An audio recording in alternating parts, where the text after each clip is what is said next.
सल्लल्लाहु अलैहि वसल्लम अपने सहाबा किराम के साथ इंतहा दर्जे का मेल जोल रखते थे। ऐसा मेल जोल कि बाहर से जो शख्स नया आता था उसे ये मालूम करने में दुश्वारी होती थी कि इनमें आम सहाबी कौन है और पैगंबर कौन।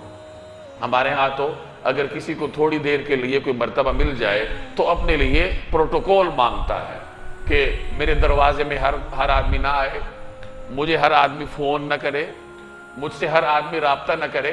इस तरह के हम मुख्तलिफ हिसार अपने यहाँ पैदा कर लेते हैं। ये चीज़ें हमारी इस्लामी रिवायात का हिस्सा नहीं है।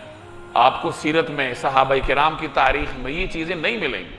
नबी करीम सल्लल्लाहु अलैहि वसल्लम अपने सहाबा के साथ ऐसा मेल जोल रखते थे कि बाहर से आने वाले को दिक्कत होती थी कि पैगंबर कौन है और इसमें से सहाबा कौन है, कि सारे एक तरीके से बैठे हुए हैं। कोई इम्तियाजी नशिस्त आप सल्लल्लाहु अलैहि वसल्लम की नहीं होती।